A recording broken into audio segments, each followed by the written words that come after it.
All right, so before we get into the video today, I want to make sure I say a lot of the people that are watching the videos, you guys are not subscribed yet. Make sure you hit that subscribe button. We got another classic video for you guys. I know what you guys want to get into, so let's do it right now. Drake, the boy, recently dropped his last album, Some Sexy Songs for You, featuring Party Next Door. Now, this album had a lot of controversy around it, right? Because he had the battle with Kendrick. He got stomped out. It's true. It is what it is. Everybody saw it. I'm not saying anything new. Yes, he lost the battle in the public perception. However, when he comes back with this first album since the beef, it's and I got the All-Star game in the background. I'm watching a dunk contest. So he releases his first album since the beef. Honestly, for me, sonically, the album is strong. Through my first 2-3 listens, I might have found 1 or 2 skips. And then even those, when I replay the album again, it don't sound so much like skips. So the album is extremely strong. Production values fire. The bars, he stayed away from the beef enough, but still made the references to it, so it wasn't boring. Like, I think it's hard for him to make a body of work and not reference the beef.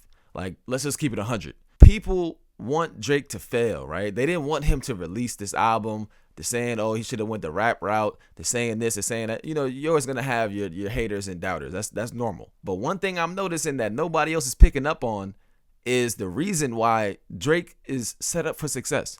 The reason why he cannot fail, essentially. I know it's a lot. That's a lot to take in right now, so I'm going to break it down for you. Drake has the international appeal, right? And on the surface, it looks like, you know what? He's a big enough guy, pause. He appeals to a large group of people. So, you know, a lot of people are going to like him. That's not the whole story. Because Drake is a guy that he studies the greats. And he doesn't always study the great musicians. He studies the great athletes. And one thing about athletes is brand recognition, right? The reason why Steph Curry sells so much sneakers in China not only is the style of play, but every summer he takes those trips. He goes to China and he pushes his product and he connects with the people. He's always doing these all-star game type exhibitions where he's shooting threes from half court. He's playing with guys. I'll give you guys a Michael Jordan story. Michael Jordan, in the prime of his career, he made one trip to the UK and he connected with as many people as he can. It was a Nike move. You know, Nike, these big companies are behind these players. They're sending them out, right? LeBron doesn't book trips to Paris. Like, the itinerary is laid out for these top players. So Nike, Adidas, Under Armour, they're calling the shots. They're sending players to these countries to connect with their fans on a personal level.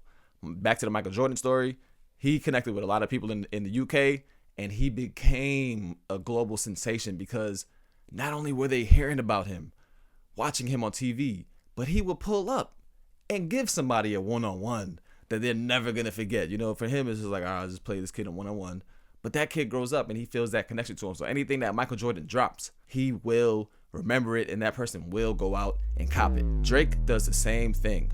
I'll give you another story. When I was in the UK, I played in the UK, 2016, 2017.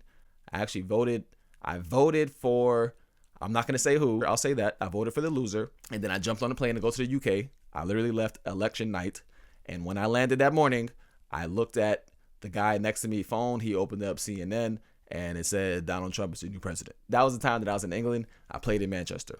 Now, when I was in Manchester, Drake dropped More Life, but first, he was doing a lot of cameos with UK artists such as Dave, Santan Dave, Giggs, Stormzy.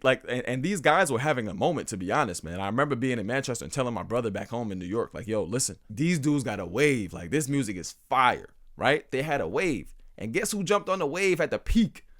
It was Drake, Drizzy Drake. He's in on the wave, right? He sees that, yo, the scene is bubbling right now. There's so many talented guys out there. You know what I'm going to do? I'm going to make an album and I'm going to feature a lot of these dudes. More Life comes out. Let me tell you the impact that More Life had on the UK. I don't even know what it did in America, and I know it did phenomenal numbers. In the UK, the night that More Life dropped, they had Giggs on there. They had the Galchester song on there, 4422. These are all English references. We didn't pick it up in the States, but over there, they picked like that. They felt like that album was for them. They felt like the album was for them. I went out the night that More Life dropped. I had a game, and that night I went out. In the club, they played More Life from the first track to passion fruit to all the good stuff in the middle to they let it rock the whole way through. I'm like, yo, this album is fire.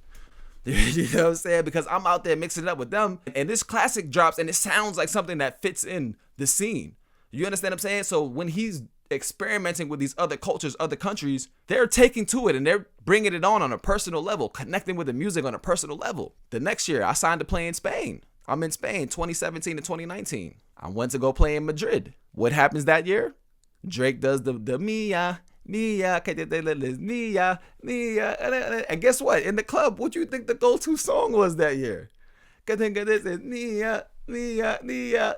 The song is fire. That was a legitimate capitalization on the movement that guys like Bad Bunny had in these European markets. Mind you, Bad Bunny is a guy from the Caribbean. I don't want to get it wrong, but I'm pretty sure he's Puerto Rican. In Europe, in the Spanish scene, they take that Puerto Rican, like they take the reggaeton serious. Like that's not a joke in Spain. In Spain, obviously, is a big market. Literally, when I'm at the club and I see Mia come on, everybody's rapping Drake's verse. When he was rapping it, he was doing his verse in Spanish. They're rapping it word for word, and you can see it in their eyes. They're becoming fans right before my eyes. I saw it happen. He's not getting on these small cultural trends of, oh yeah, you know, this guy is doing like the Look Alive Drake when he jumped on Black Boy JB. Like that's just a look. Like I look out for you. It's a cool sound. The waves that he's jumping on are the international waves. So he's building brand recognition and he's building connectivity with these fans in global markets. He literally jumped on the UK wave at its peak. He jumped on a reggaeton wave in Europe at its peak. He jumped on Afro beats when he did the One Dance. That was at its peak. That's arguable. Asake, Burna Boy, guys like that came after the WizKid wave. The guys that took that genre and went to the whole nother level with it. But he still was at one of the biggest points when he did these songs. I'm Jamaican. He took a lot from reggae, dancehall, like he took a lot from our culture, but he pays homage to it. He does it in the right way that doesn't piss the people off. Vybz Kartel just did a Drink Champs interview where he said Jamaicans don't look at Drake like a culture vulture. It's only the people that are on the outside looking in saying, oh, why is he moving like that? Why is he moving? But when he's doing it, he's shedding light on some of our biggest stars. Popcaan was already a big star before he met Drake. The only man she want, yeah. See na keep, in fact. Like he had the, where you get the new clocks, the daddy? Which color that man in a party? Like, so he was already him in our culture. However, when Drake was connecting with him and doing these big songs, he became out of here. Super out of here. And that's the game. That's the game, right? While guys like Kendrick is doing the local scene and they trying to dominate LA, they trying to dominate New York, convert guys in Texas. This guy's been playing a bigger game the whole time. And that's part of the reason why he got the global appeal. It's hard to take him. You can't really take a guy like that down. Because no disrespect, but the American markets didn't make Drake. And of course, they put him on the highest pedestal. Certainly, like, got him to a high point. But what really took him out is the global appeal. And that's why I'm overseas chip. And that's why I'm talking to you now. Because I seen it firsthand, baby. I seen it firsthand. I was in the global trenches. I felt his influence everywhere I went. You can't stop that. There's nothing you can do about that. And that's why he'll never fail. So, man, look, man, if you guys like what I'm saying in this video, go ahead and hit the like button. Go ahead and hit the comment button. I know you got something to say. And before you get off the video, make sure you hit that subscribe. If you subscribe to me, I subscribe to you. Peace.